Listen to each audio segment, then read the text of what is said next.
So right, so I was able to get two second-hand SSD solid state drives off eBay, and actually a pretty good price. Actually, I was able to get two for, well, about 38 quid.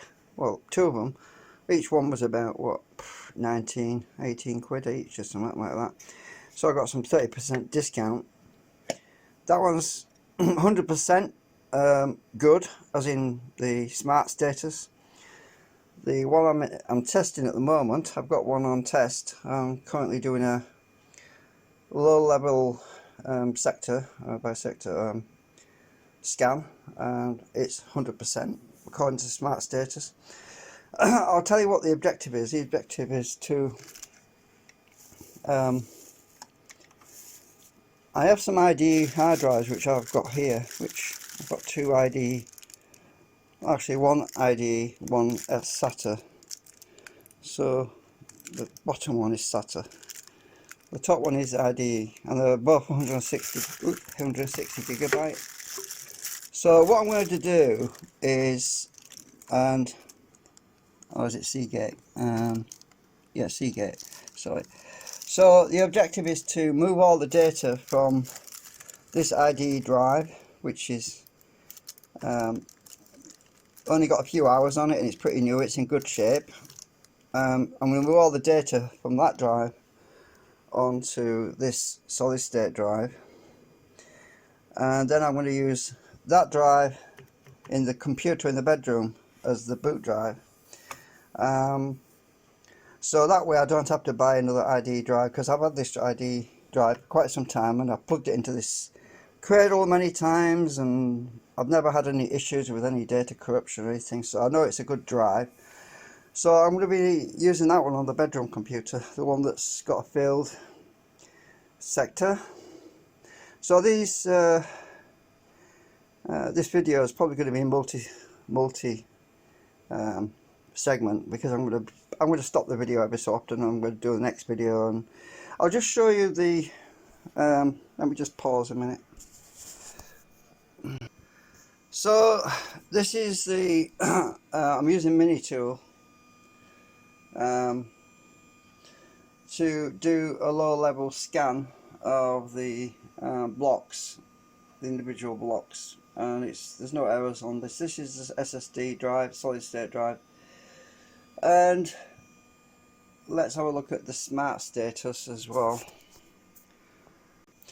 So I just brought up the smart status, and it's 100% good. It's an Intel SSD, 180 gigabyte. According to the smart status, it's only got 1,201 hours on it. But the power on count is 569. So it's in good shape, so it'll be good for storing some of my data on as a backup. Look at the reallocated sector count. It looks like it's not got any. Looks good. So power on count hours, well, we know that. Power cycle count, well, we have to look down, so it's the third one down, power cycle count, and that's good. It says it there anyway. 569 times it's been booted up apparently. So yeah, I'm going to be using that one to store all my backup data. As you can see, I've got a load of, so the drive we're looking at is disk number 5. The other hard drives are actually in my computer, so I've also got another SSD which is disk 0. That's in my machine, and that's in good shape. That's actually got 96% good rate, because I've actually restored backups to that a few times, so it's lost a few of the blocks have been retired. Well, basically that's the difference between a solid state drive and a physical drive, is that when a solid state drive, some of the blocks have been used multiple times. I'm not sure how many, I can't remember the number, but they basically retire some of the blocks. They basically go into retirement. In other words, they're no longer written to or read from, because the data's moved to a good block basically. So that's the way the solid state drives work. Now, just a little mention about something that a lot of people don't always know, but it's a good idea to defragment a physical drive to keep your data consecutive, so the read-write head isn't jumping around everywhere, because that puts extra stress and wear and tear on the drive. However, you do not do that with a solid state drive. You do not defragment a solid state drive, because there's no moving parts. There is no moving parts, and it doesn't slow it down at all, because the data is, well, it doesn't matter if it's fragmented, because on a solid state drive the data is instantaneously read from the individual blocks. So there's no physical movement of a read-write head like it was with a mechanical drive. So if you're defragmenting a solid state drive, all you're doing is wearing it out. You're just basically retiring your blocks early. So don't do it. It's not a good idea. A lot of new defragment tools nowadays recognize a solid state drive and will automatically warn you that this is a solid state drive. Are you sure you wish to defragment this drive? Well, usually if it says that, it means you probably shouldn't be doing it. But it's a different story with a mechanical drive. It's actually a good thing to move data around on a mechanical drive, because a mechanical drive, every time you read the data and rewrite it somewhere else, it basically refreshes the data as it's. So if data's been on a particular block for a long time, it can slowly get demagnetized over a long period of time, and it can lose its. Clarity, I suppose, is the word. So sometimes, I think it was Steve Gibson, I think, who used to say that it's a good. It was a guy that designed, what was it? Oh God, I can't remember now. But just generally speaking, he used to recommend that you sort of refresh your drive occasionally by defragmenting it, or move data around on a physical drive. But yeah, you don't do that on a solid state. There's no need, and in fact it's bad. Yeah.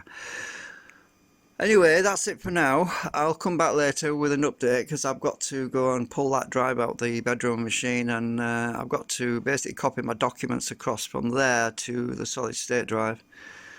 Because those, hopefully I can read them all. Hopefully they're not, because the drive is failing obviously in the bedroom, so there's no guarantee I'm going to be able to restore that, hopefully. But the C boot drive, I've got a backup image of that, and it's stored on a separate physical drive, so there'll be no problem restoring the boot drive. It's just the documents folder I'm concerned about, which is drive E. So we'll find out. So this is the bedroom PC, and as I say, it's going to be a multi-part video, so I'll end this clip, and later on I have to pull out the boot drive from that machine. This is going to be a bit of a challenge actually.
So it's the Mac Store drive. I've got to get out.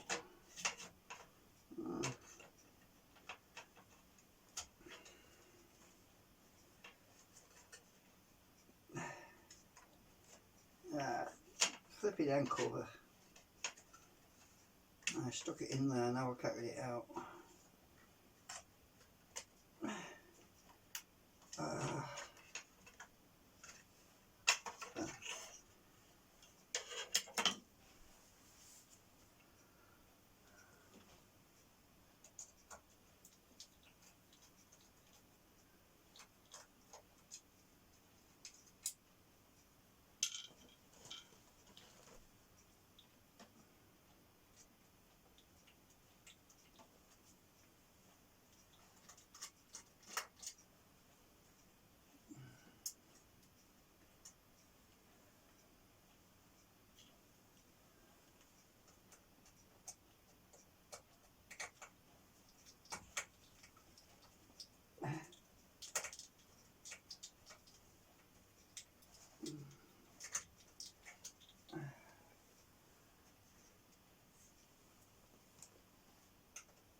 I've got much room in here.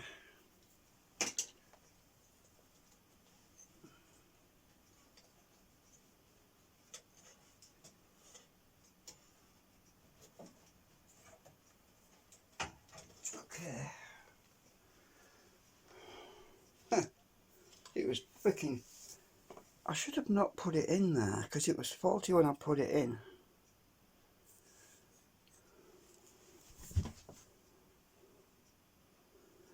Well, so I obviously knew it was faulty when I put it in, but obviously I didn't have a replacement at the time. But it's only got 221 hours on it. It's a Diamond +9. Well, it's gonna... I actually had some rubber on there to keep the noise down because these are noisy. So we'll try and recover the documents folder. So yeah. Anyway, I'm gonna pause the video and see what we can do. So I can't get this flipping old drive in my drive caddy because this bloody foam noise dampening stuff I put on, God, how many years ago? I don't know. It won't quite go in the caddy. Now I can't get it off because it's disintegrating. The rubber is perished. It's gone kind of like spongy rubber instead of... If I try to pull it off in one piece, it just snaps off. Actually, I'll try again.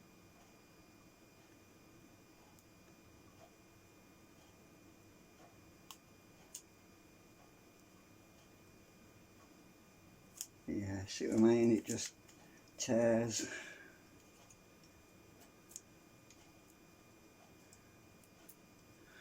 It served its purpose. This other drive, the other drive I'm putting in is much quieter, so I won't need that rubber. I'm using a bit of acetone to get this sticky stuff off, you know, because it's... I need a bit more. It's really sticky. Ugh.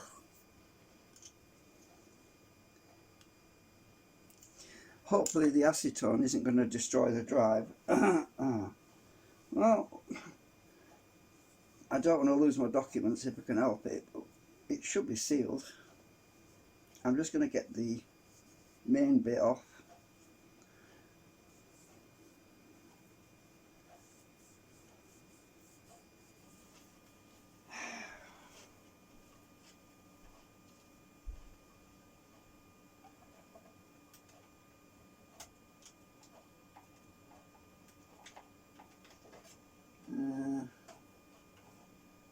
That thing was moving.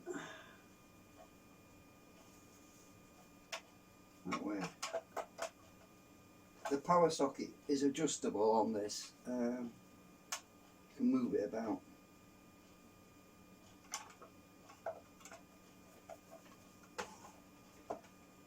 I think I'm going to go with USB 2 because I had some issues with USB 3.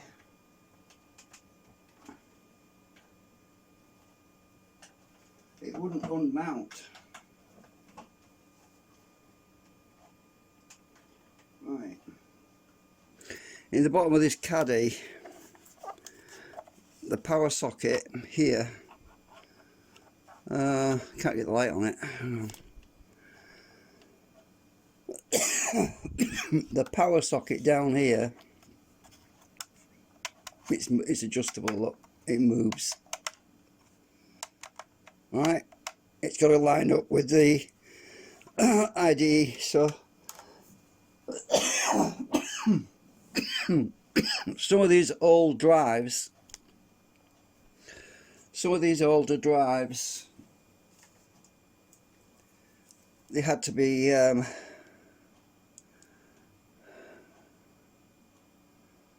right between that pin and that pin. It's 23mm. See if I can get this thing lined up, because I don't think I had the power socket lined up. It's difficult getting out in. Right, so I need to go back.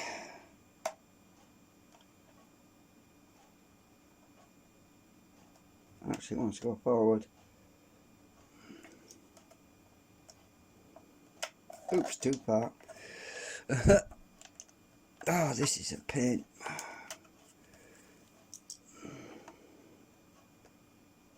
Right, that should.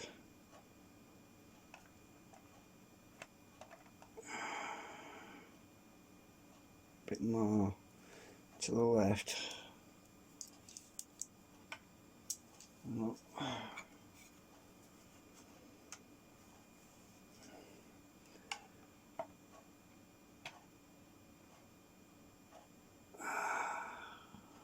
Nope, too far, the other way. I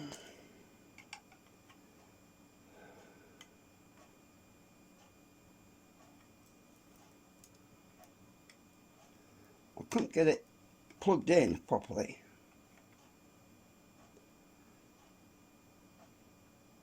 I think that should line up now.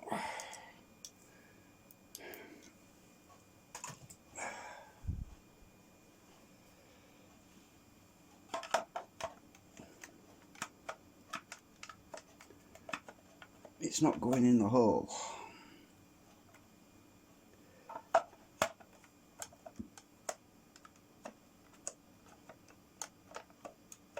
Damn it. Hang on. These old drives are a pain in the ass. Right.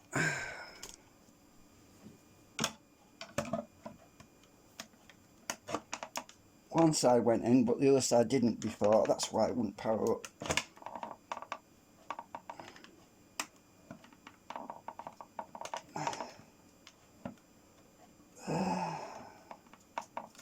Damn it, you, come on.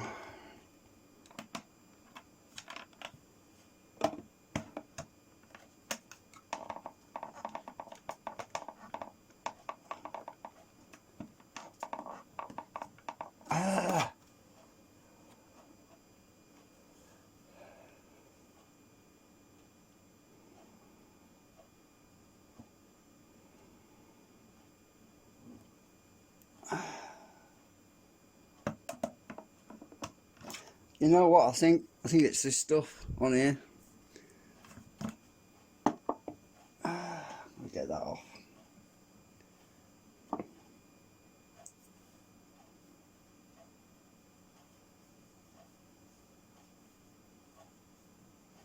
It's creating friction and it won't press down.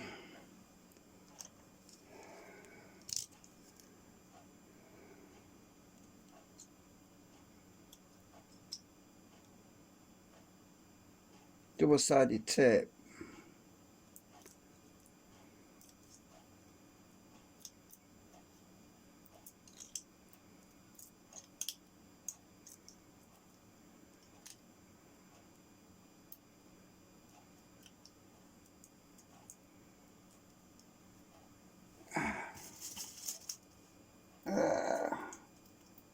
It's stuck to my fingers. Hang on.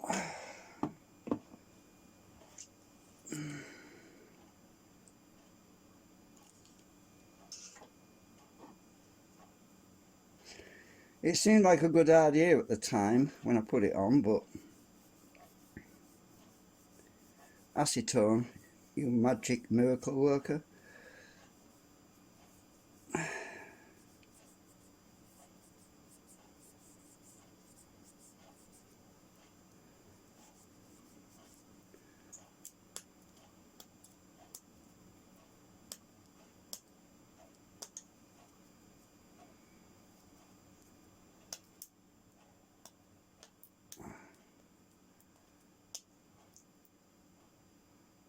I think there's sellotape on there as well.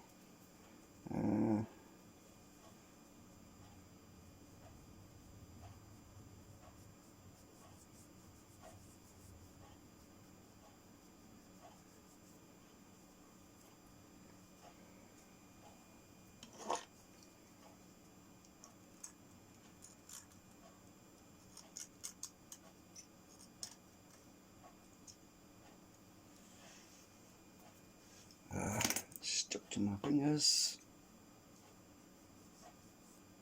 Right. Should go in now.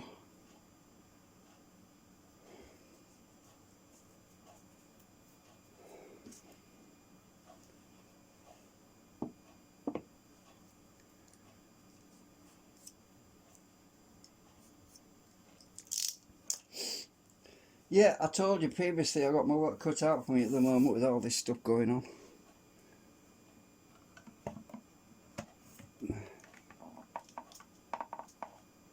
Come on, you gotta go in.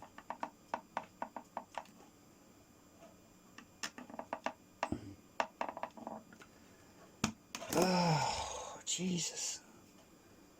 Why is it not going in? I think I've had trouble with this drive once before, to be honest with you.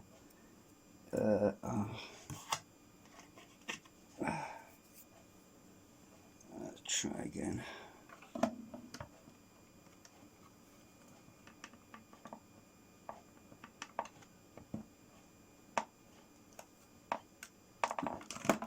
Make sure I haven't bent any pins.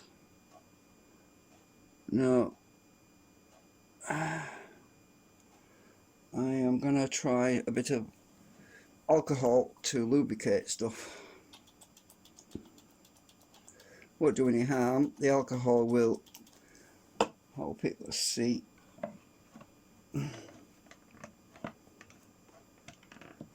Ah, there we go. That thing moved, but the other one won't go in.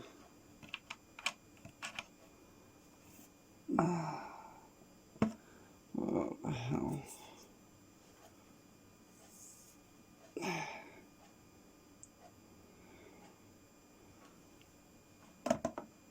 It's gotta go in. All I want is my documents folder off it.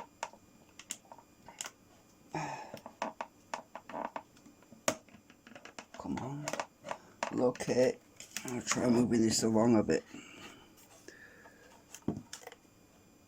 Let's see.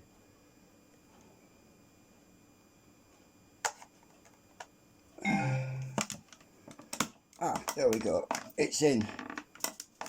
We're in. Finally. Yeah. Definitely it's in now. Okay, it should mount now. Let's get my... I'll load my software in a minute when I get the...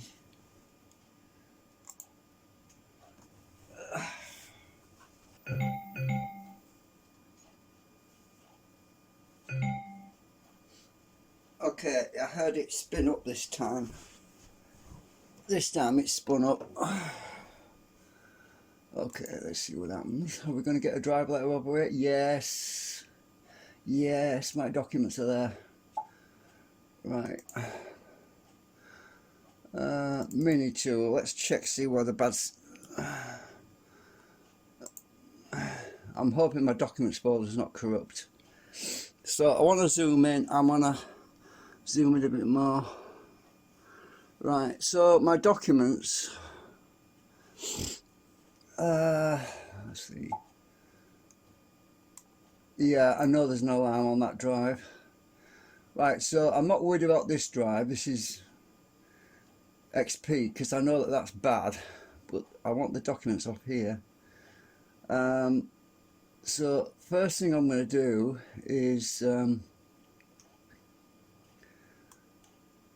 copy my documents, and then I'm going to do a disk check. My documents,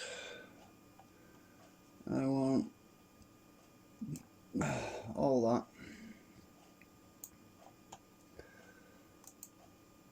Copy. I'm going to stick all that on drive D.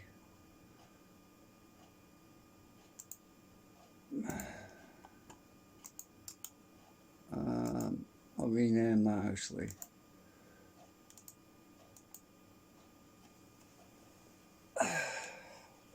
Just BD for bedroom docs.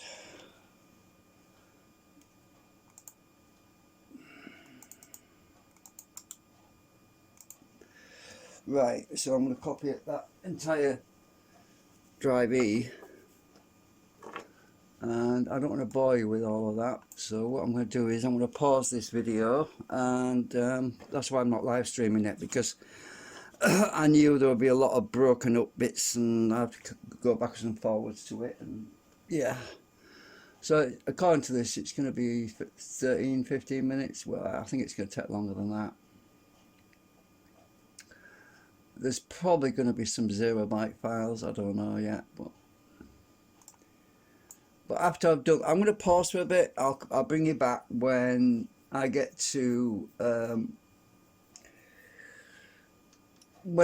point where I'm going to do a low-level disk check of that drive, and we'll find out exactly where the bad blocks are, and I'll show you how you can rescue a bad drive and use it for something else. Because usually what you can do is partition out the bad area, and what I mean by that is you basically delete the whole partition, you find out where the bad block is or bad blocks, and you create 2 partitions, one on each side of the bad area, and that way you can still use the drive for storing data on, but obviously you can't use it as a boot drive anymore, because usually the bad blocks are actually at the beginning or somewhere near the beginning where the boot partition normally is located. So you can still use the drive for storing other data on it, but to be honest with you, I don't want to be using that drive, because you saw the trouble I had when you saw the hassle I had trying to get it in that caddy. It's a bloody nightmare because it's very old,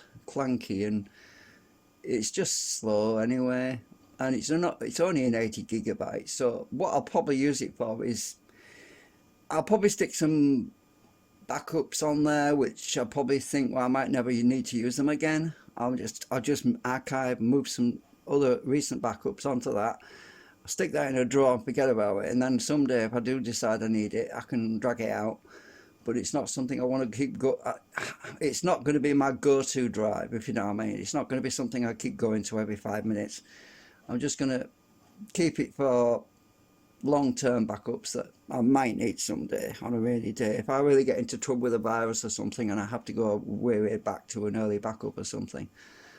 So yeah, I'll pause for now. Okay, so we're nearly there. Nearly copied all my documents onto my computer into a folder, and the total uh, size of that drive is 314 megabytes, so it's not that big really. Question is, how many 0 byte files are there on there? So, I've got a backup of my image for true image, as in Acronis, but that's the old version. I don't like that one, 2010, and I've got some other backups there, MG ups and bookmarks. Not a great deal on there really. Bluetooth, printer,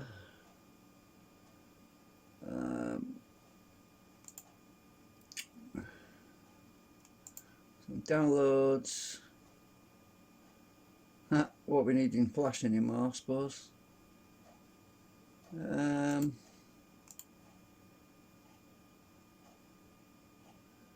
Disk image,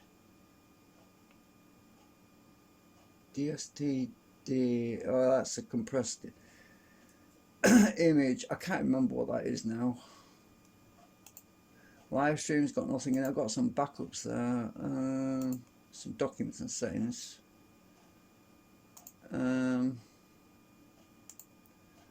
Re-encoded videos. Oh my god, can't remember what those are. Let's have a see.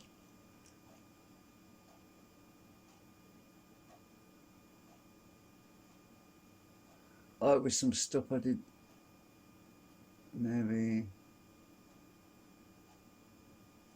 Oh, some of it's music, I think.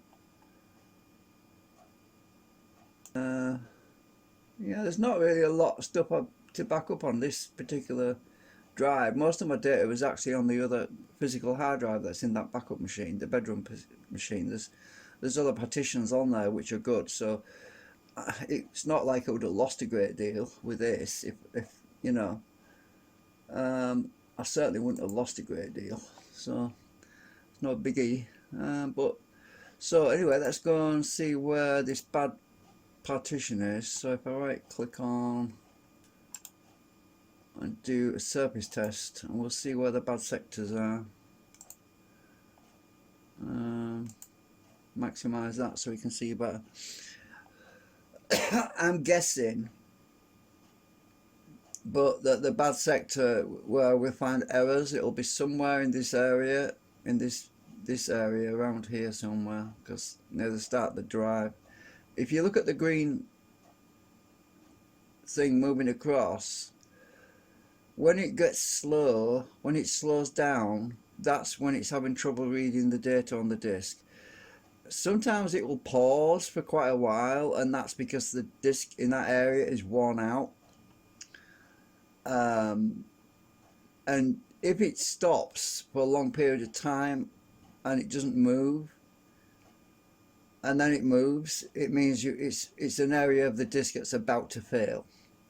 But if it stops for a long period of time and then it turns red, it means that that block is bad.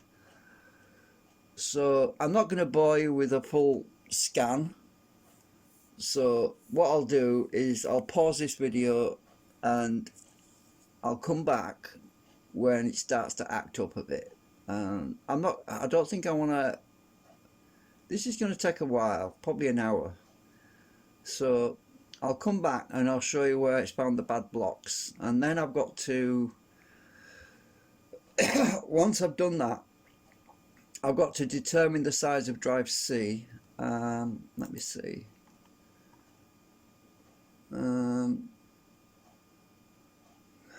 Because when I find the size of drive C, I've got to replicate that drive with the new hard drive I'm going to put in that other computer. So I've got to basically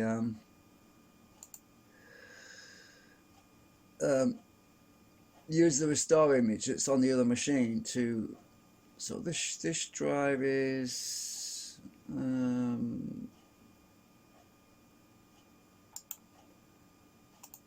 how big is that? Looks like I used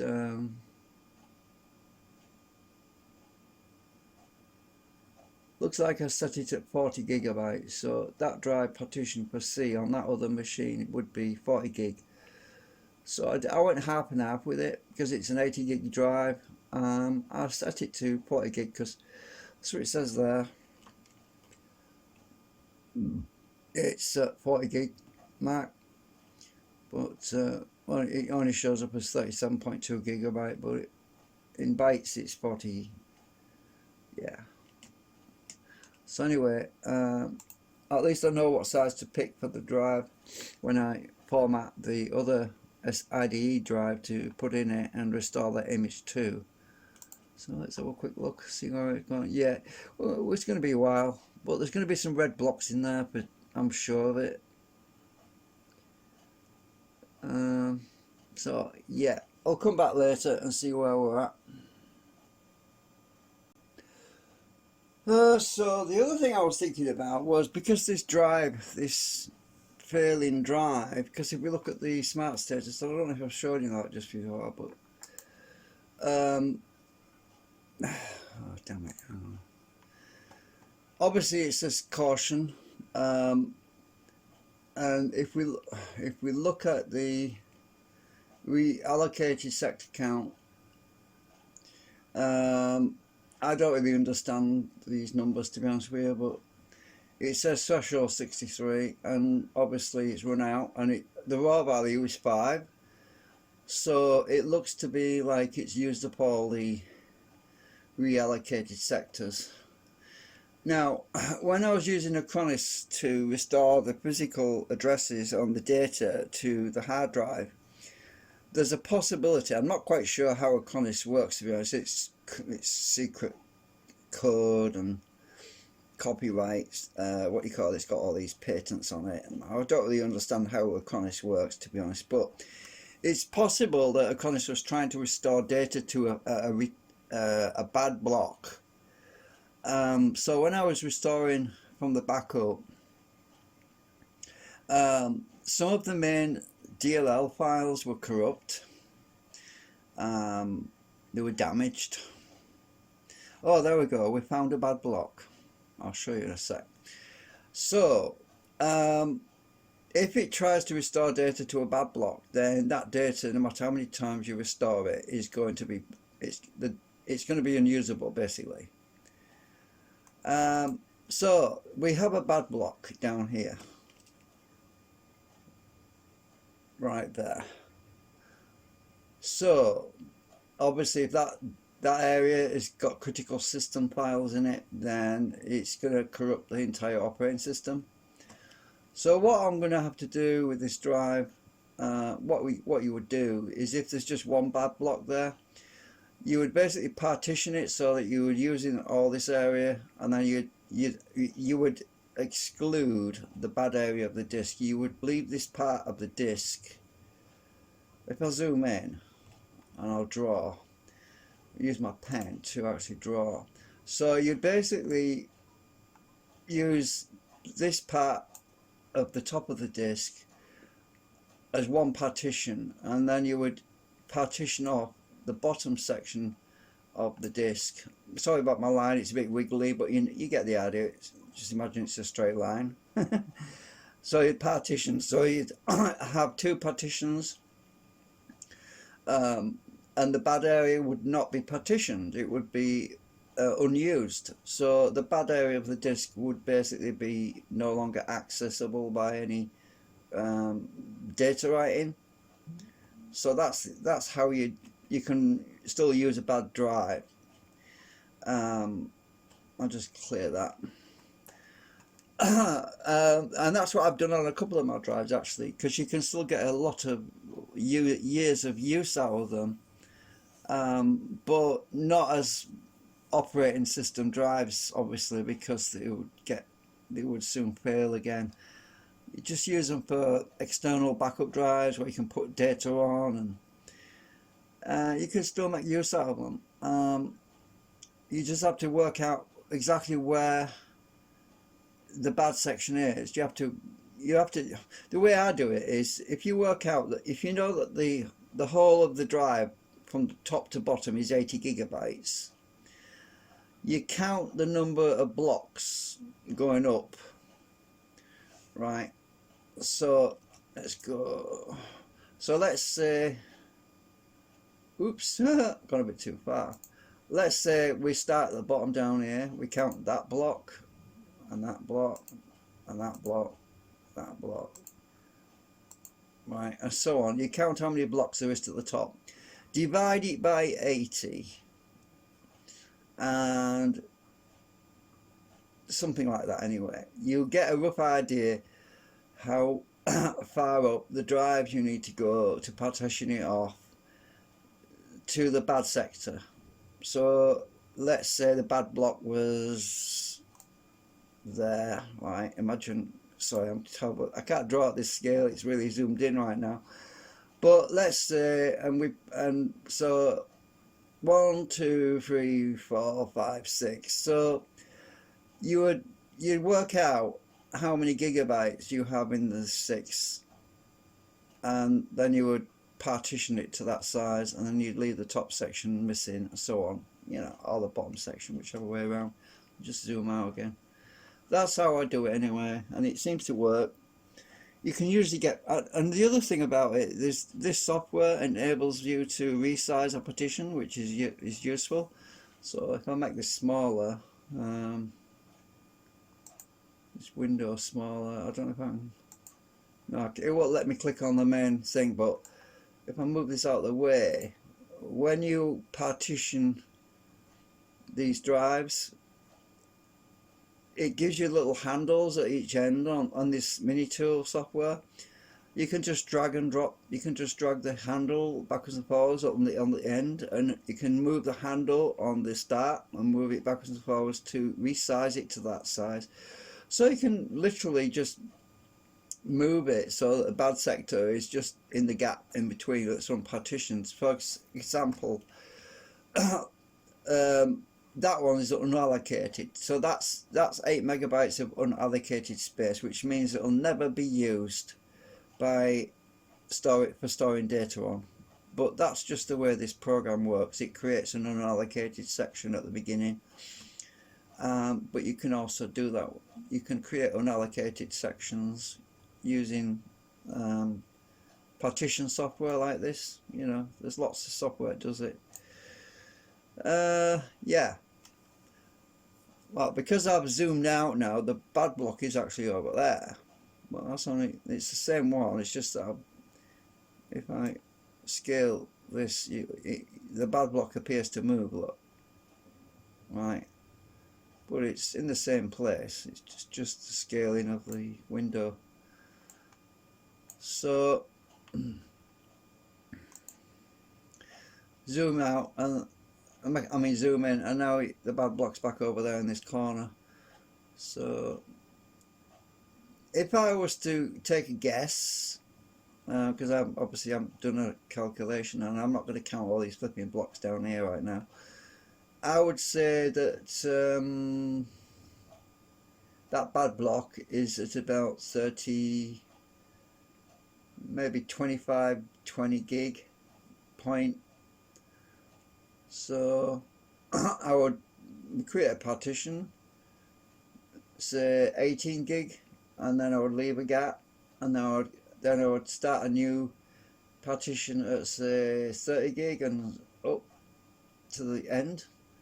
So yeah, that way you could use that drive stuff for something without risking any loss of files. Okay, so after the full scan of the drive, only found 2 bad blocks. So we have a bad block right near the end of the drive, which is at the bottom, and we also have a bad block that we found earlier. So it looks like if I delete this drive, I'm hoping that the documents didn't actually use that area of the drive at the end, you know, down there. If that was free space, then we should be okay, but the fact that it's bad means it's been used by something a few times, so yeah. Anyway, what I'm going to do is take a screenshot of that on my computer, and I'm going to save it for later so that I can work out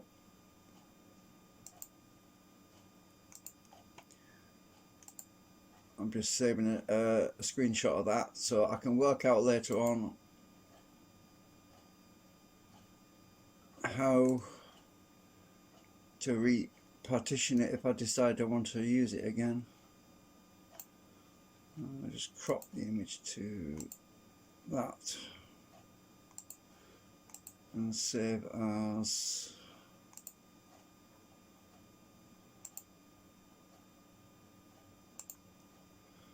I'll store that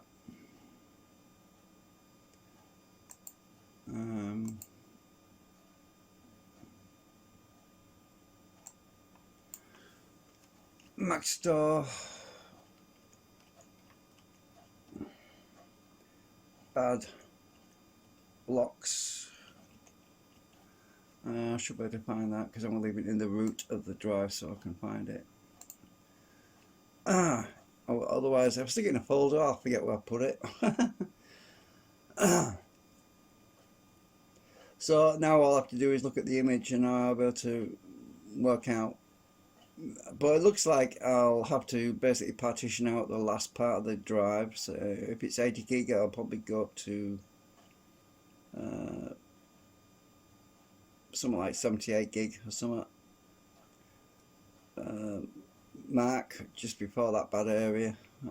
Right, okay, so I decided to unpause because I wanted to show you that the documents part of the drive, it was in free space at the end. So when I zoom in on this, we can see that the documents only use 31%.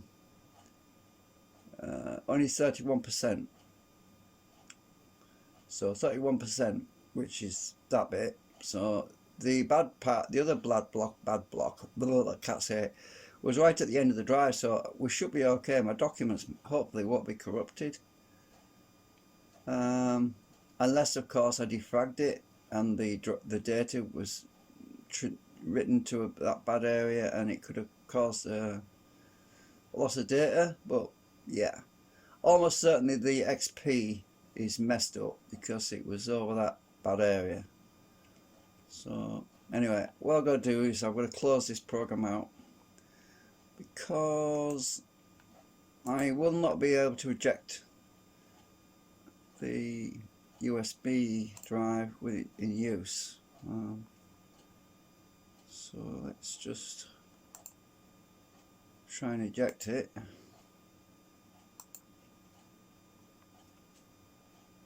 Right.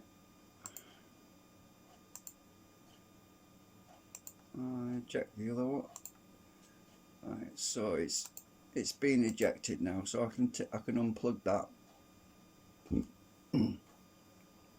So I'm going to pause now, and when I resume, I'll have the other drive inserted, which I've got to now partition.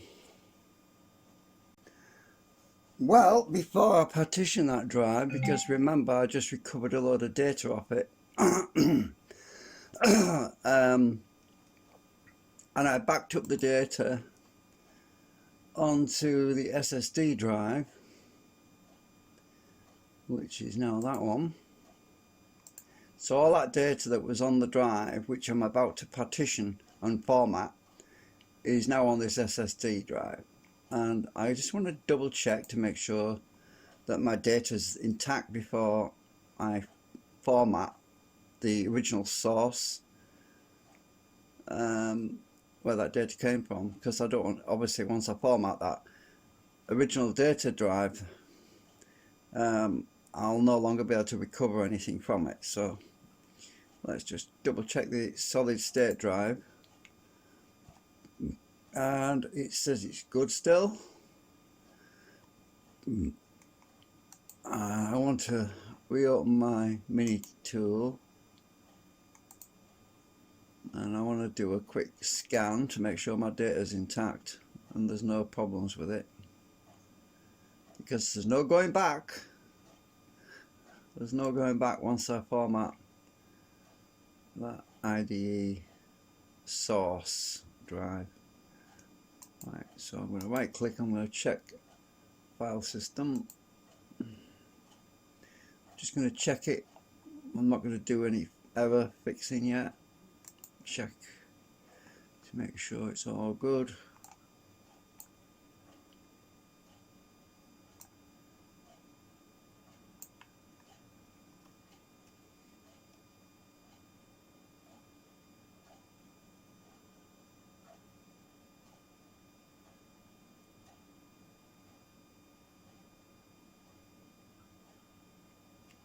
Right, let's zoom in.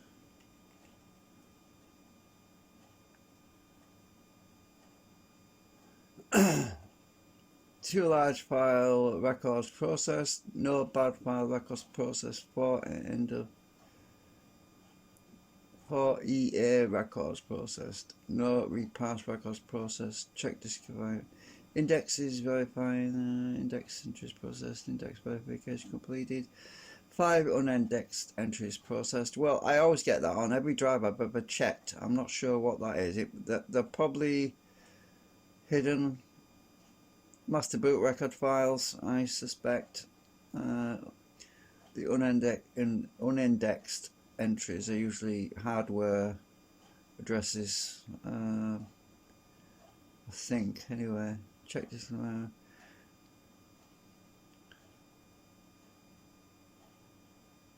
Let's see. There's no bad sectors. That's good.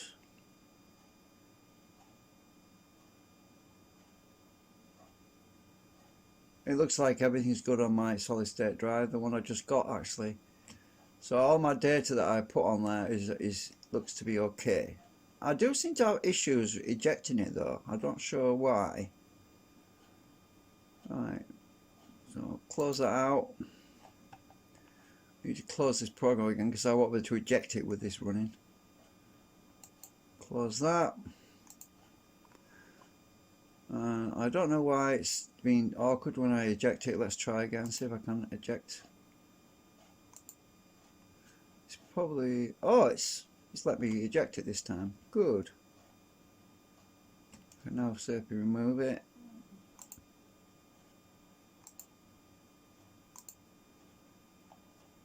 I've just ejected a part of this caddy which isn't occupied, but it's, so I've got two good. So I can now unplug that. I can switch it off and unplug it and put the other drive in now.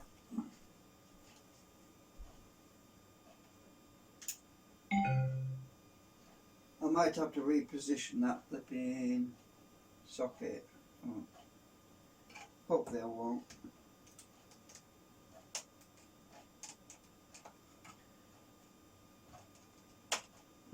Let's see if that works.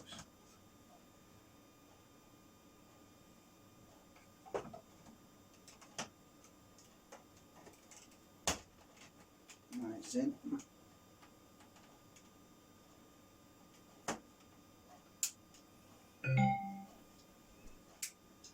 Okay.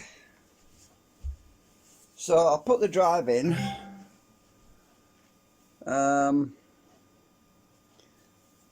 That I'm going to format.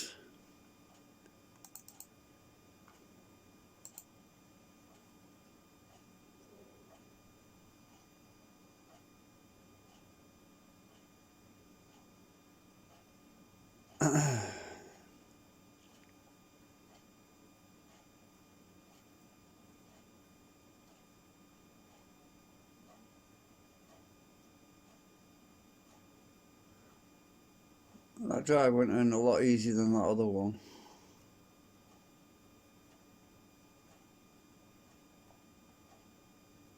It's taking longer to load than normal. I think. Oh, there we go. For a minute there, I thought I hadn't got the drive seated properly. Right, so this drive is the one that I moved all the data, or rather copied the data onto the SSD drive. and it has about 100 and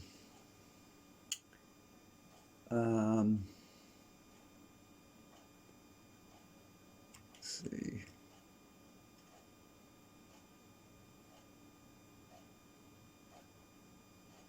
it has about 141 gigabytes of data on it, which is what we're about to delete because I've got it all moved onto the SSD now. So no going back once I do this.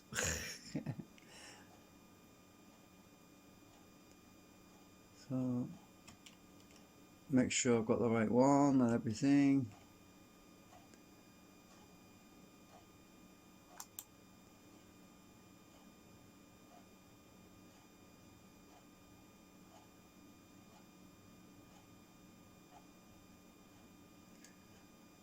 Delete.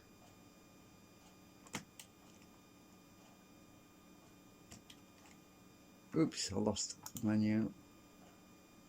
Delete. Now it's unallocated. Now I'm going to format this. It hasn't actually done it yet, by the way, because the way this program works is it allows you to do a bunch of sequential things. And if you look at the top left hand corner, it says apply, discard.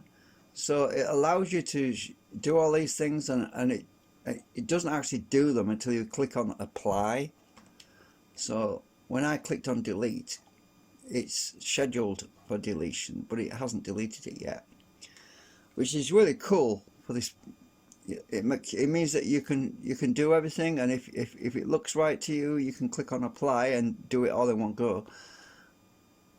Or if you change your mind, you think, oh, I don't want to do it, I don't want to delete it, then you can click on discard it. It doesn't actually apply the changes. So now I'm going to do what I want to do with the partitioning. So I'm going to click on create, and I want a 40. I'm going to call this, the other drive was called WinXP Service Pack 3, so I'm going to call it that. WinXP Service Pack 3. Give it the same name. It's a logical. No, it's primary. NTFS. I'm going to leave default cluster size. I'm going to set this to 40 gig. So if we go to partition size here, at the moment it's maximum out. It's maximum, right? So I'm just going to move this slide bar down about. If you look, the numbers are changing now. Look, it's a 61.78. So I'm going to leave this a little bit bigger than the original drive, which was 40 gig, because that way when I restore from the backup image, it's going to overwrite this partition. It's going to overwrite this partition, but it's going to be slightly smaller than the original, than this partition I'm creating, so it won't cause me to have an overlap. You see, we don't want any overlap, so I'm going to go down to about 42 gig.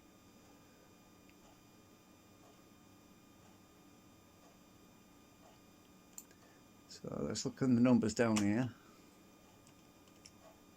It says 43,602, so I'm going to go to, I'm going to type in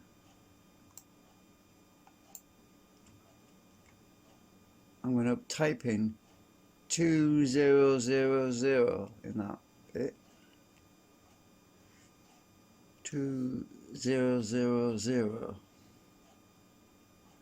And I'm going to put 0 at the end of that. Right. So that partition is going to be a fraction bigger than the original. So if we look at the bytes,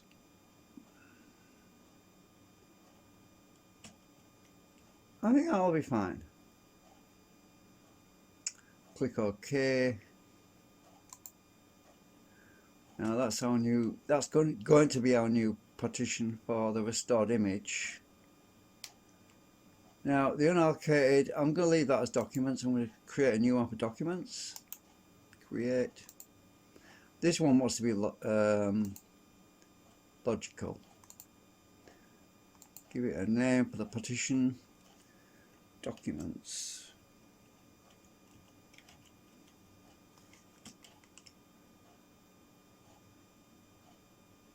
Leave the cluster size default, it's fine. I'll leave the maximum size because I don't want to mess up my driver letter sequencing, because the other drive that's in there, the other physical drive, it also has driver letters, and I don't want to mess up. If I add an extra partition, if I split this into 2 partitions, then I'm going to have different driver letters. So this is still going to be drive E. Click OK. There we go. So now we have a logical, we have a primary and a logical. The logical is extended basically. If you look at the bottom, it says logical drive, which means it's an extended drive partition. You can't boot from a logical drive in XP, but you can in probably other operating systems. Right, so now that I'm satisfied with all that, and it all looks good, now I click the apply button at the top left hand corner. It's going to do all what I've just set it to do. I make sure I've made no mistakes and accidentally done it to the wrong drive. Obviously you want to make sure you're not formatting something that you shouldn't be doing, which I'm not, and click apply. So now it says applying pending changes.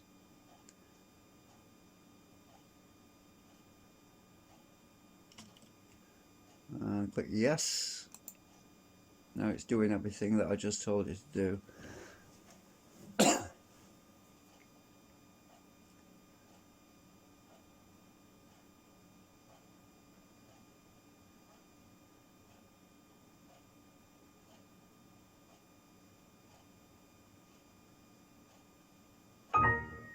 It's all done. So now I can stick that. I've got to copy the documents files across there now. Click OK, that's all done. So the documents are there. Well, they will be there when I copy them over. So close this program out. Go to my documents backup, which is on D. And the documents are in there. Copy all of those. Actually, I'm going to move them. I'm going to cut all of that. And I'm going to stick it on there. That's the new partition I just created for documents. Paste. So I'm moving all the documents over so that when I put that drive back in that computer, it won't miss anything. It's not going to be searching for missing files that aren't existing anymore, like the desktop wallpaper and stuff like that. Because some of the wallpaper I think is on E. So yeah. And once this is done, I can slap the drive in and restore the image to C. The image is on the other drive that's in the machine, so I've got to restore that image to C.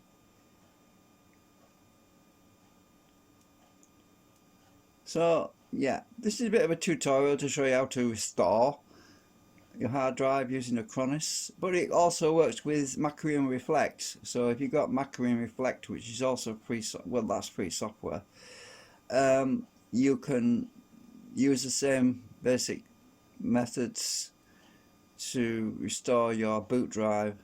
You use a boot CD for doing that. Actually, you have to boot from a CD, and you have to have a copy of the image either on another hard drive or on a DVD or CD or something that's big enough for the image, and you have to mount that image and restore it, because the image is actually it's a clone, it's an identical clone copy of your bootable C drive or your operating system.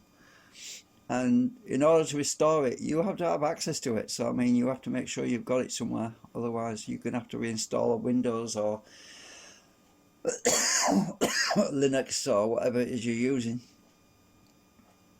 I think there's issues with Linux though, because Linux is a bit of a strange operating system, and it doesn't like.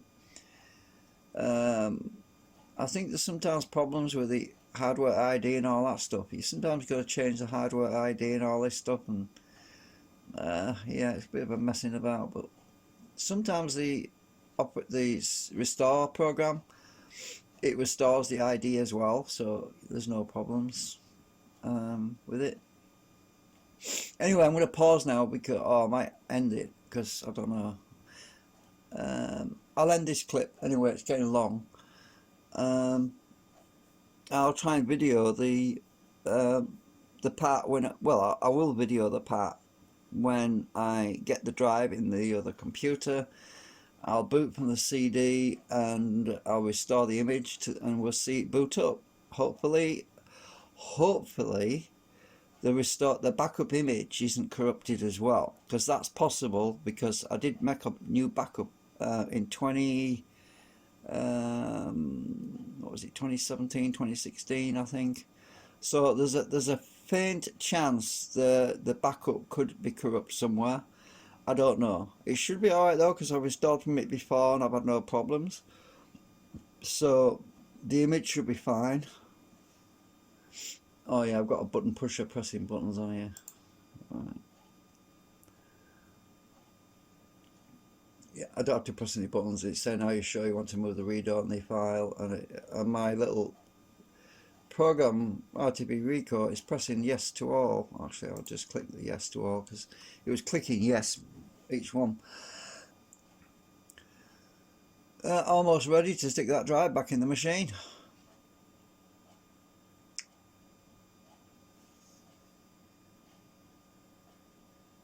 I got the Trend Micro latest version. This should be customizable. Let's see. Settings. I'll leave the network on. Settings. I want to go to. This is one I like. I can scan. I can do a custom scan,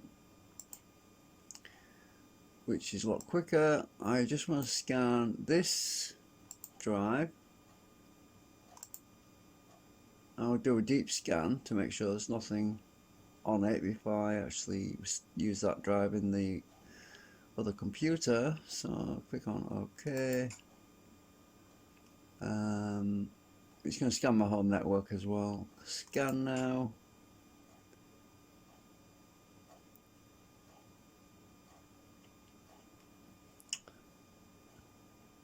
So yeah, Trend Micro is pretty good. House call. You can customize what you want to scan instead of wasting hours or days. Well, if you've got, I mean, it's just I've got a Drive G drive, and it's full of CBS. That's compiled version, I think. Anyway, I can't think of the name now. Basically millions of little tiny files, and it takes forever to scan that drive because it's all scenery data, it's SDG files, and it's just a waste of time scanning all that because they're not executable files, they're just scenery tiles. And if you scan your whole system, which is a lot of what these programs do, you can be sat there for bloody days. It's all to do with access times and how fast your drive is and all that. Well, that drive's pretty slow actually. So anyway, I just wanted to scan the external one.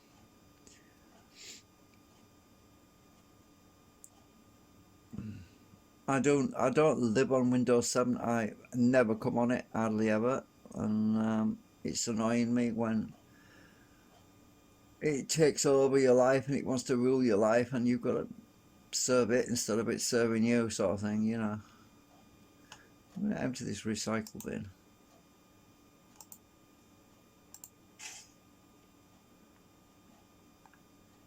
I dumped a couple of things, the previous virus scanners in there because they were too old.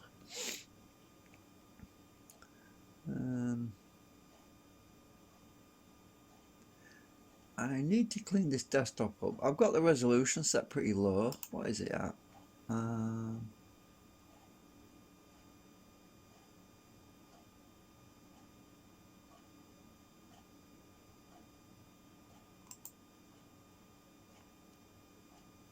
Well, it's big enough. It's what my monitor's set at. So I think I need to make the icon smaller.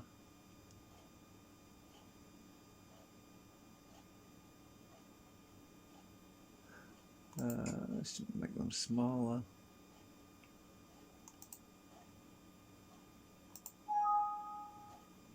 Oh, stupid thing. Log off later, for God's sake. I'm doing a scan. Yeah, I'd set them large before. So.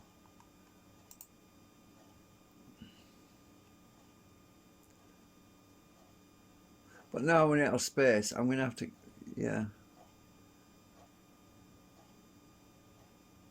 There's quite a bit of clutter on here I need to get rid of.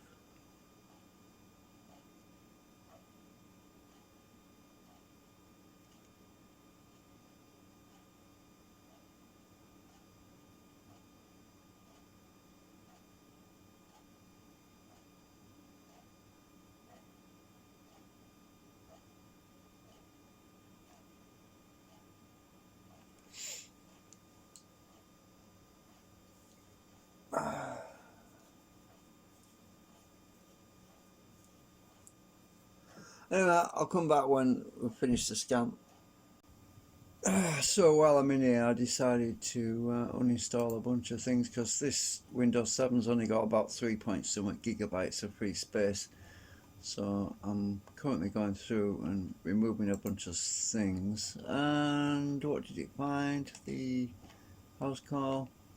No threats found, which is pretty much what I thought. So it didn't find any problems. So the scan that I didn't find anything, so yeah. Anyway, I'm gonna pause this video again because oh my god, when I compile all this stuff together, this video clips and everything, it's gonna be massive. Oh my god. Yeah, I'm gonna stop for now because it's just pointless really showing you all this stuff. But basically, I've got to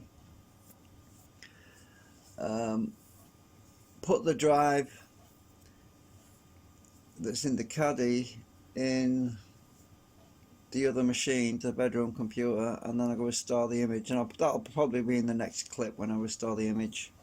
So we'll end this part for now and come back later. Okay, so I've got the hard drive ready to put back in, and my CD to restore.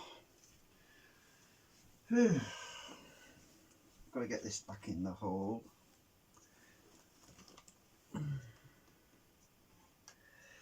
It's a bit awkward here, a bit noise room.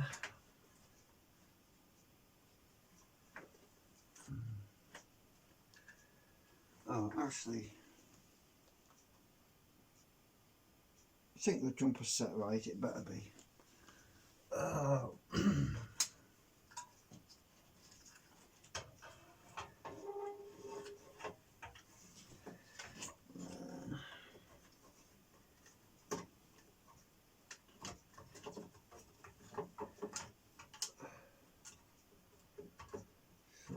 Get them holes lined up.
Oh, the phone.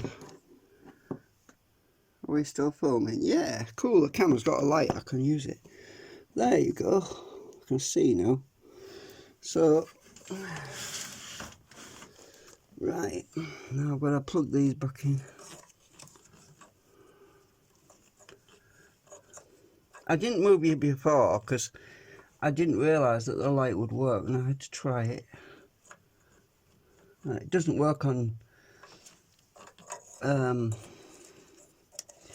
stupid way, get out of the way. It doesn't work on the Streamlabs thing. I'm trying to find the slot. Oops. Are you still able to see? Oh, turn this around a bit. Oh, I can't, the wires are stuck. Oh. Yeah, my monitor, the wire for the monitor is too short. Where's the damn slot?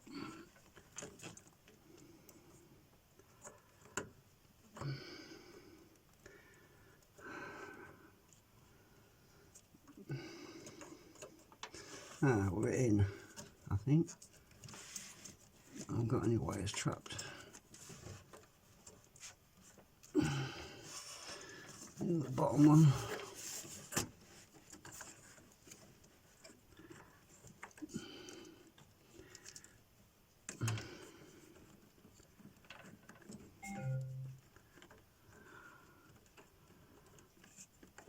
It's hard to see.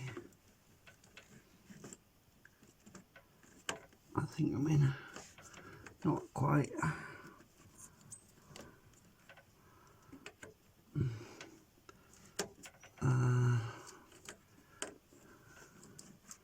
Can't see a damn thing.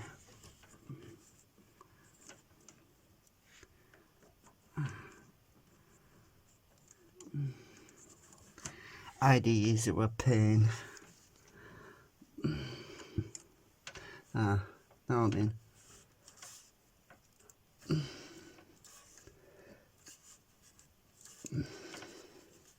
Right, that's plugged in. It's back in. Oops, those pins are coming out.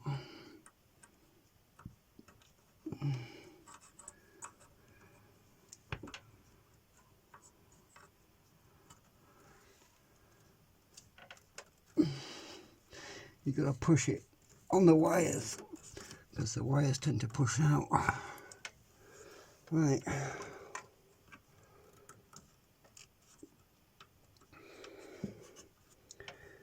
Okay.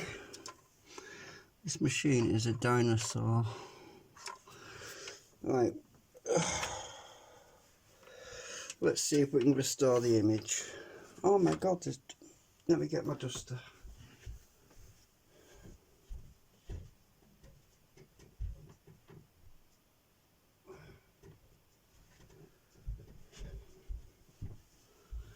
It's rather dusty down here.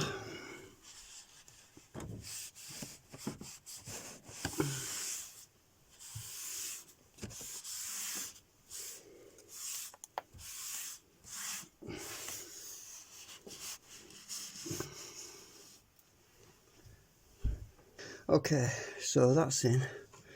Right, hopefully we can get hopefully the drive letters are all signed properly. I'm going to put the lid on.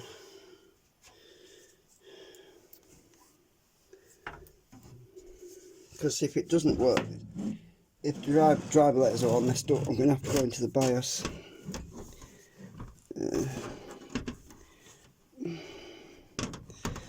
I can't get my fingernail underneath. Ah! My coil stuck to my... Ah! Stuck to my sleeve. Damn it. I'm hooked up. Ah! Hang on. Bloody hell.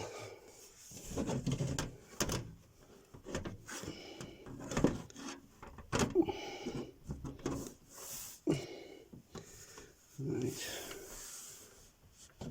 It's a line about getting this lid on. Okay.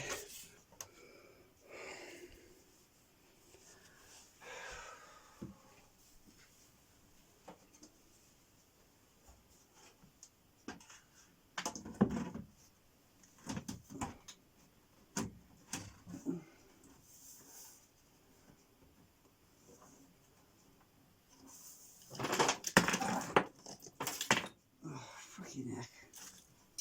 I'll have to stick all this lot in a box.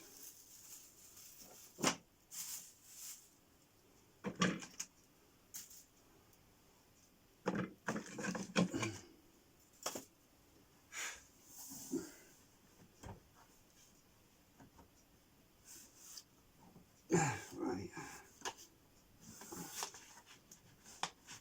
That's not in right.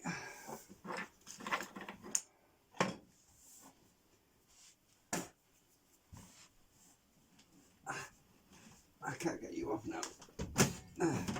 See if we can get this on this way. Right, yeah. There you go. Moment of truth. I forgot to put the damn cover back inside it. I'll do that later. Right.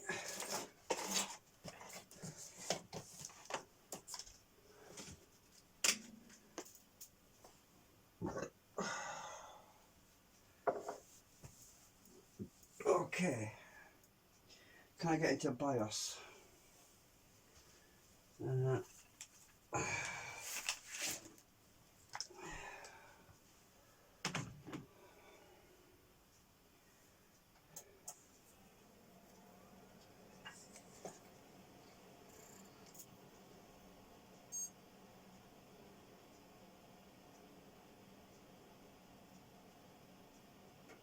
Entering setup. Right, first thing first.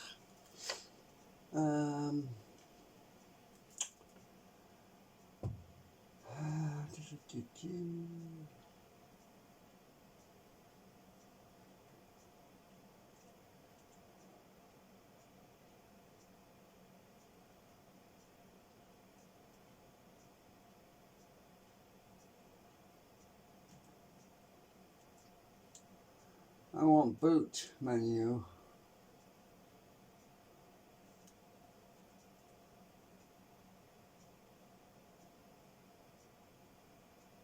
That's right. Second boot device, SD, that's the one.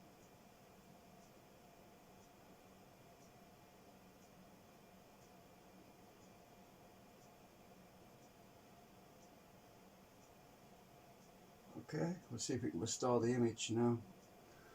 I'm going to stick the restore CD in.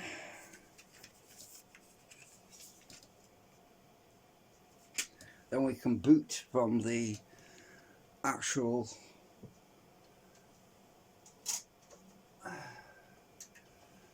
C boot once we get an image on it, because there's nothing on there right now, it's blank. Right, I'll just restart. We're going to boot from the image, that means the CD.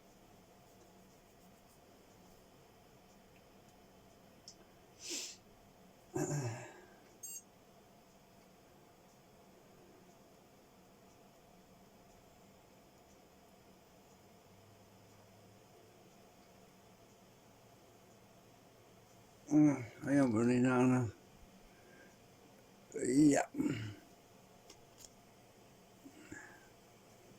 I'll zoom you in a bit.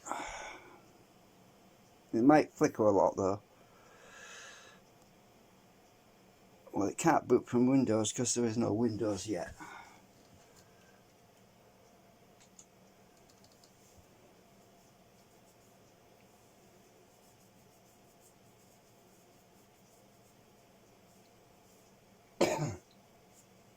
It should automatically find the secure zone.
It's looking for the secure zone at the moment.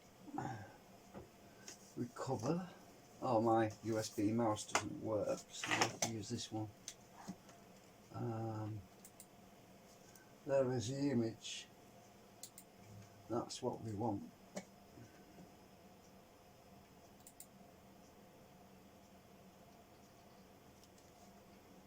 Right. What to recover? I want all of it to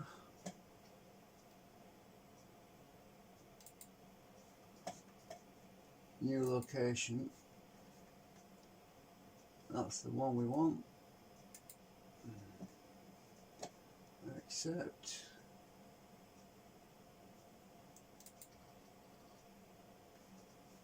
So that's where we're going to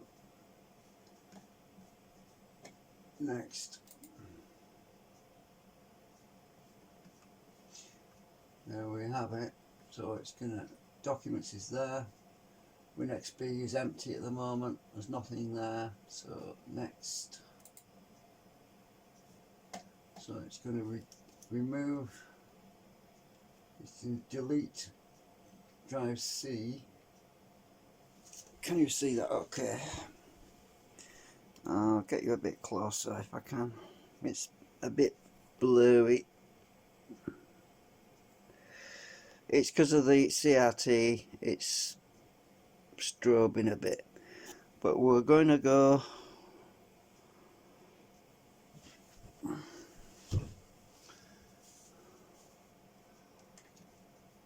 The original partition was 37.27 gigabyte. We're restoring to a 41.01 gigabyte, so we have plenty of space. Proceed.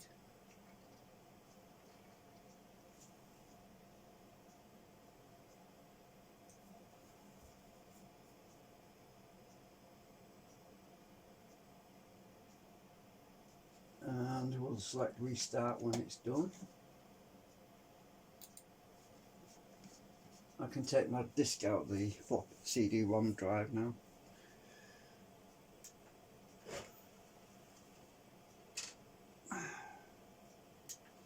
So I'll put that away now because I don't need that.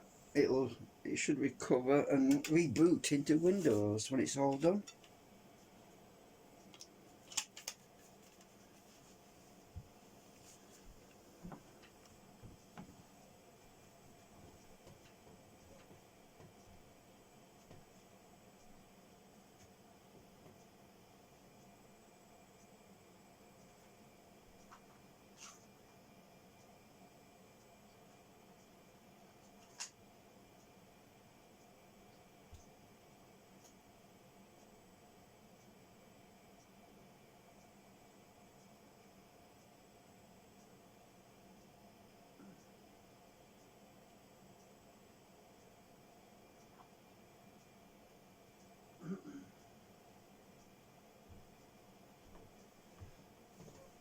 So if you don't have a copy of Acronis, I highly recommend you get a copy or get a free Macrium Reflect.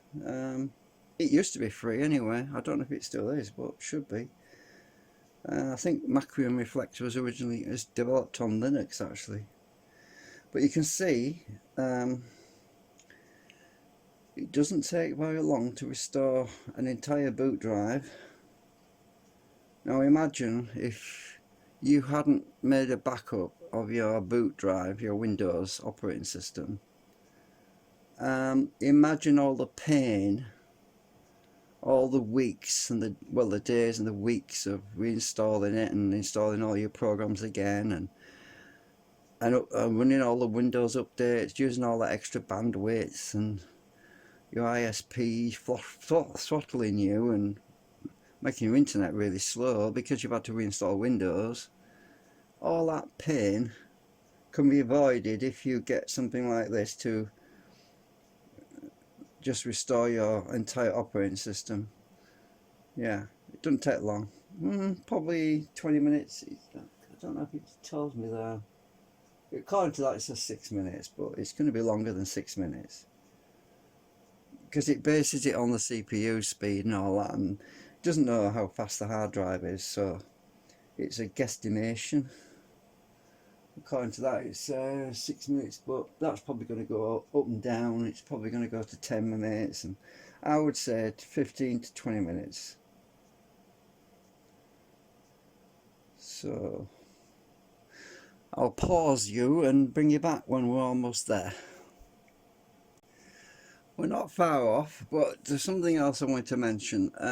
If there are corrupt Windows files, what you can do is put your Windows installation CD in the drive and select SFC, that's it, System File Checker. So you run SFC, System File Checker, in the command prompt. You can just open up a command, CMD.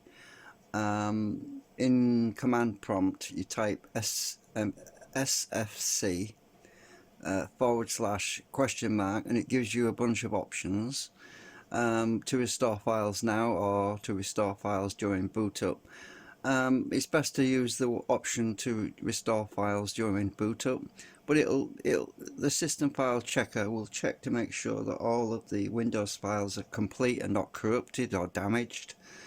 By doing that, you can restore your Windows operating system to a workable condition if some of the files have been corrupted by such, like has happened to me with a bad boot drive.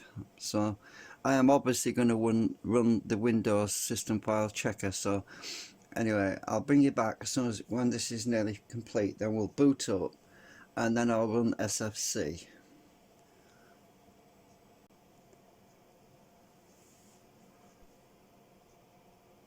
Okay, so we're nearly there.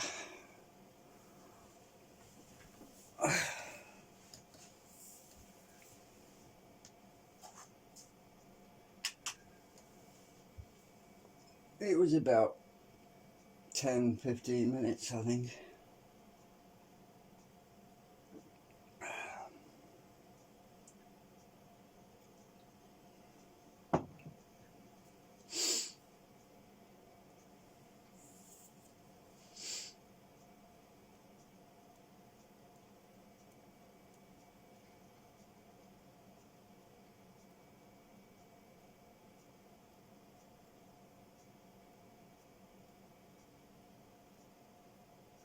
I'll just click enter, speed things up.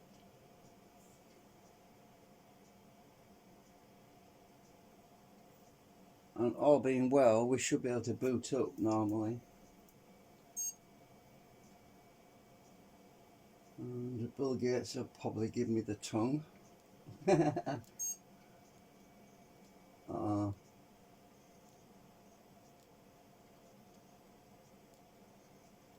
I saw a little message pop up. I'm hoping there's not going to be a problem. We'll find out. Right, looks like we're alright.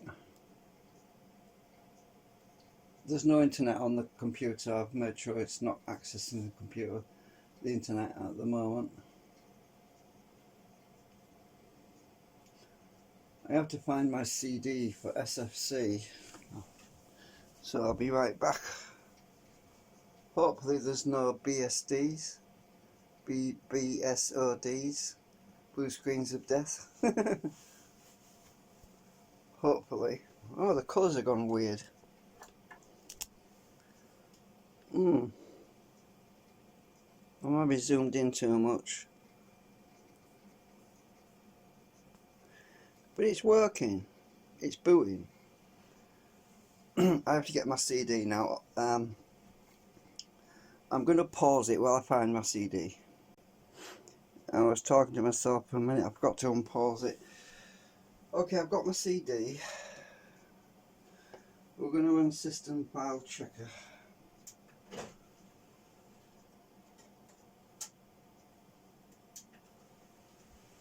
Right, so we'll bring up a command prompt. Oh, there you are.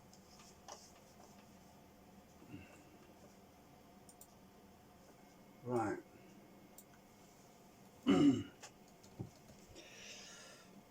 SFC // question mark, we get the options.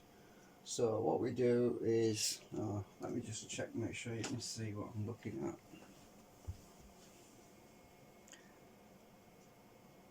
Right, so what we want, don't know if I've got the zoom tool on here. Oh yes, I have. What we want is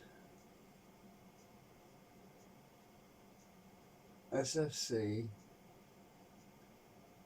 scan all protected system files off immediately.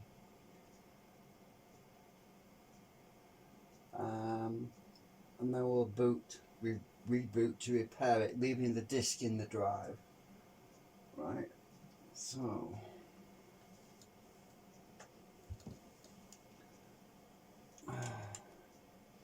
SFC space / scan. Now press enter. It's scanning for any corrupt files.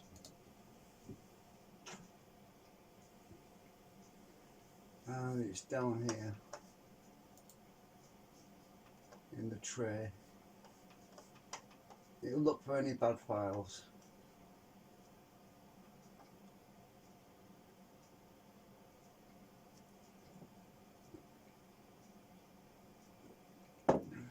You probably don't need to do that on Windows 7 or Windows 8, Windows 9, or Windows 10 and 12, whatever. But this is for people who want to use XP and keep a backup of it, because it's prone to constantly get viruses and stuff, and you need to always sort things out offline, download your updates. And right, let's see, it says insert your Windows XP home. It's already in the CD, so it's already in. Let me just retry. I might have it in the wrong drive. No, it's got it, it's found the drive. Right, it must have been sleeping or something. So it's scanning on the drive now. Retry.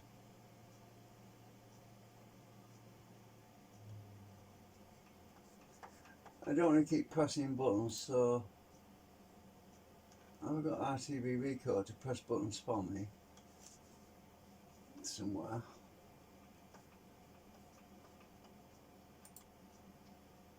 It's probably not started yet. Hang on. There you are. Oh, it could not start. Let's sort you out. Run only if logged on.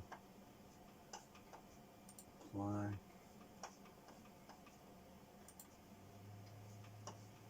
Right, let's run you again. There you are.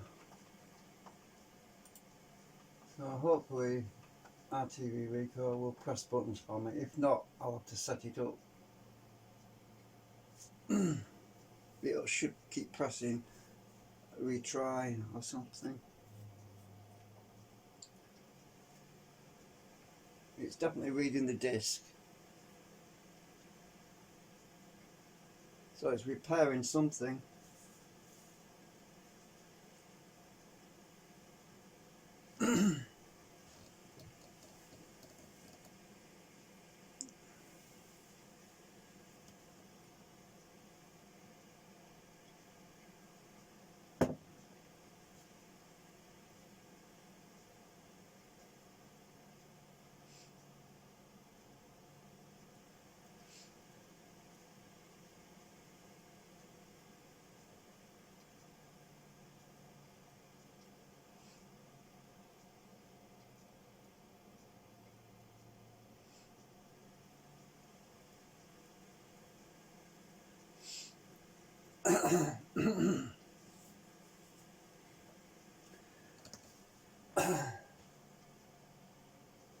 So everything's looking healthy again, because it was all garbled. There was weird things going on, flickers and jumping around. There was all sorts of crazy stuff going on before.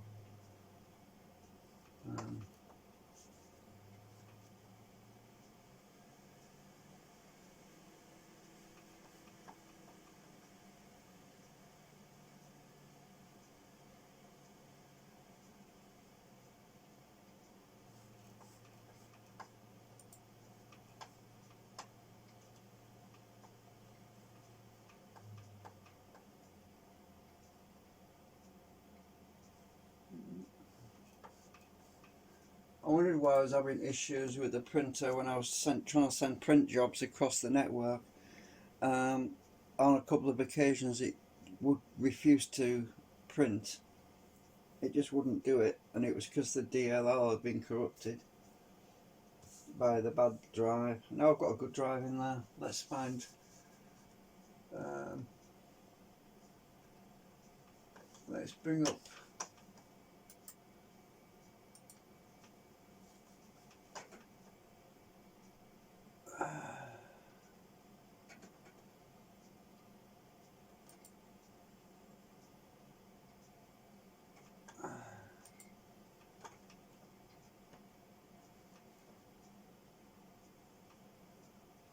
somewhere around here. Must be programs. Crystal disk info. There you are. Right, let's get this started. I'll copy that, bring it to the desktop.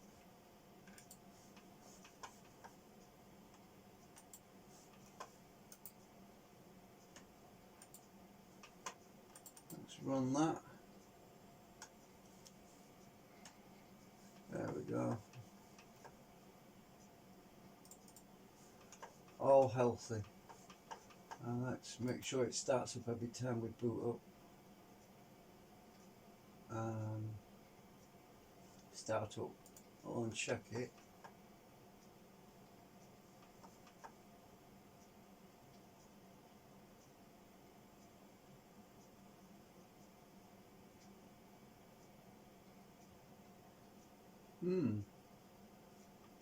Default.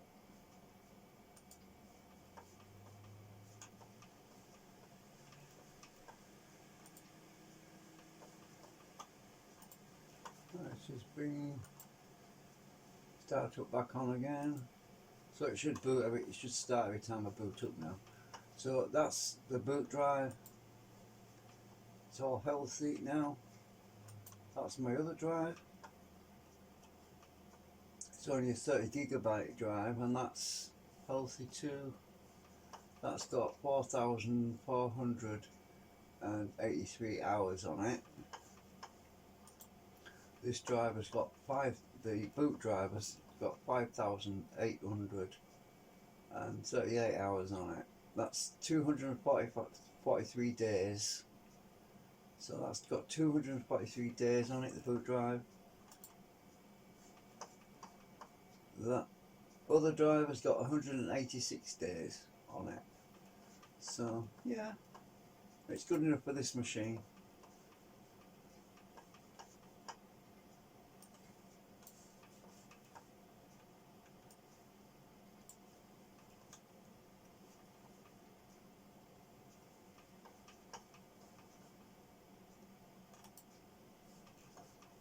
And yeah, I'm happy with that. I mean, at least the computer's restored now, and I want to keep the crystal disk info going to warn me if anything should happen in the future.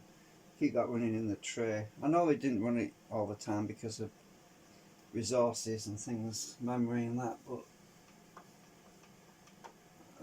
this machine should have 2 gig, and it has, yeah. We've got about 1.5 gig free.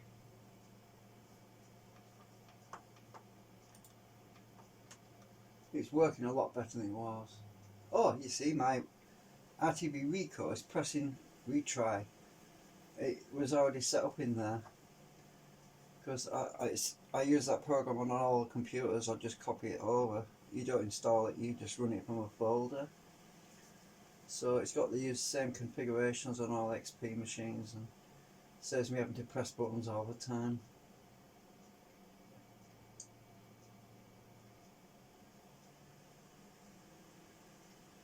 It has to retry sometimes because of a bit of latency, a bit of delay reading from the disk.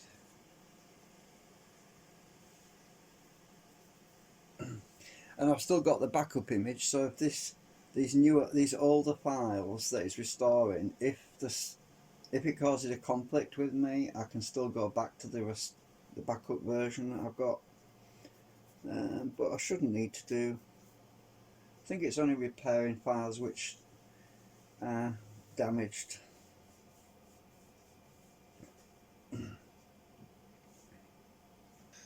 So it looks like it's about to finish. It's been, I don't know, an hour and a half, maybe. Quite a while.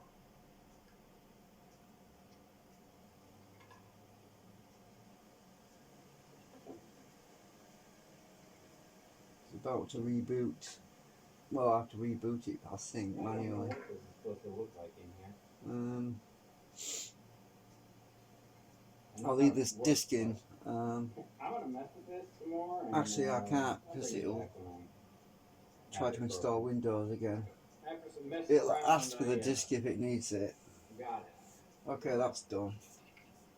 It's, So I'll do a reboot. I'll take the disk out. If it wants the disk, it'll ask for it. so we're gonna feed this. Hopefully we got enough Okay. string still. I'm gonna give it a couple of winds. I'll do a reboot. Feed the string in.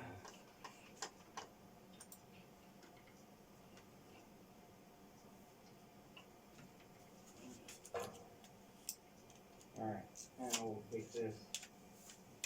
Hopefully it won't need the disk. It's just that if there's some read-only files, Windows files that it can't replace while the Windows is in use, it will ask for the disk to restore them during boot up time. But everything should be fine. Oh, Alright, let's see if this works. what the heck? A Connors, what a fatal error. String, yeah. Oh, Windows has replaced something.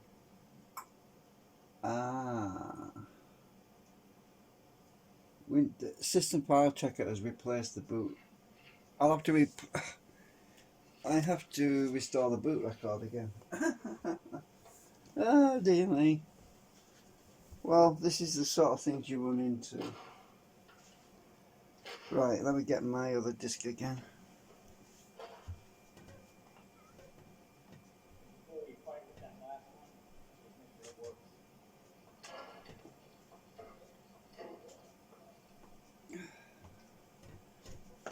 So, system file checker has changed the boot record, right? So I've got to restore the master boot record. That's all, not the whole partition, just the boot record.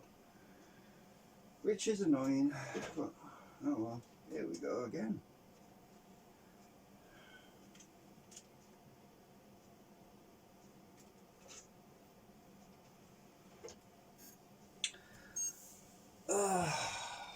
There's always something.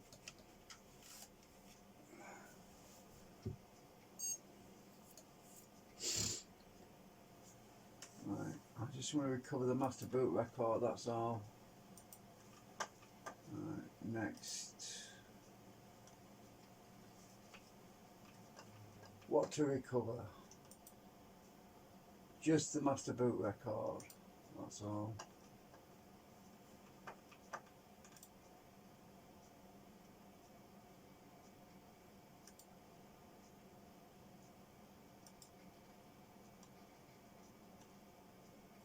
That's that done.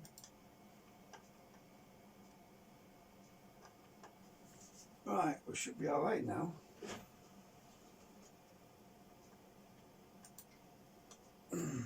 Find out. Fingers crossed. Should be, because I restored it last time and it worked, so. We'll see what happens now. It says master boot record error 3. Oh, So there is something going on with the master boot record. I'll have to check. Actually, I think I know what it could be. I think I know, because Acronis is installed on this machine. So I'll have to go into Acronis and the actual install version of it on here and sort that master boot record option out.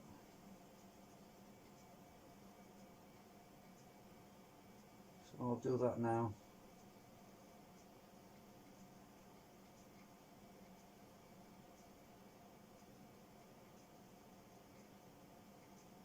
It boots a lot faster, that's for sure.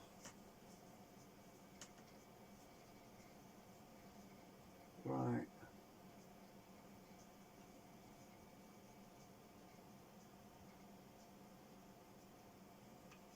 Okay, let's have a look at this. True image 2013. See, I might actually remove it. It's got a little menu for adding the boot record for booting. Right, so if we go to it's in here somewhere. Where the heck are you? Oh, there we go, that's the one. Startup Recovery Manager. It's that's not in, that's been removed. It's initializing it now.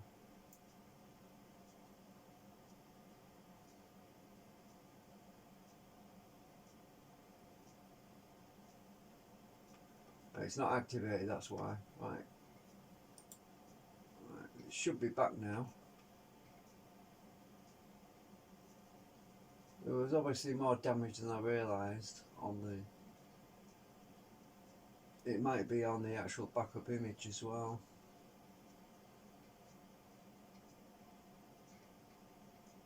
Right. Okay. Let's check now.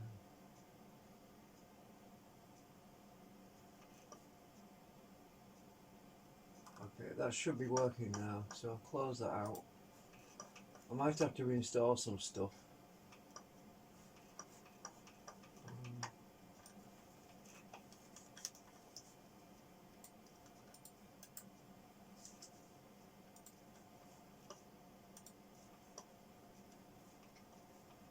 Let's check for errors in the registry.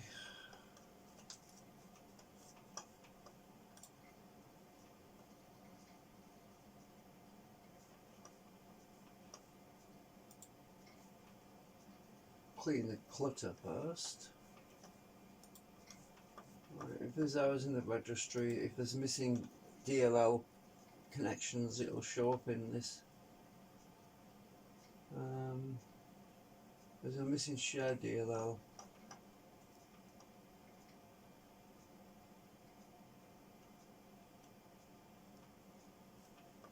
Right, I'll just clear that.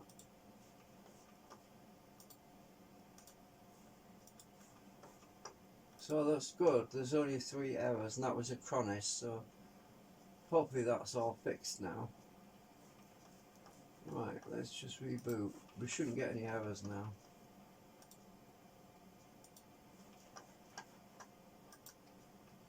I just saw it flash when I was booting up before. Definitely running faster now.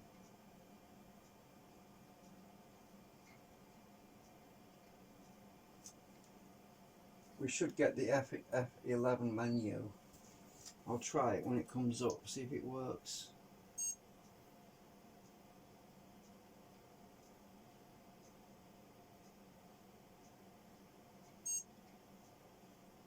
Yeah, it's there.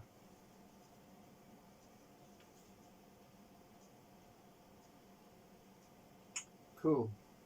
It's all fixed. That's without the CD, by the way, because it's installed on there, so that's working now. So that's all sorted out.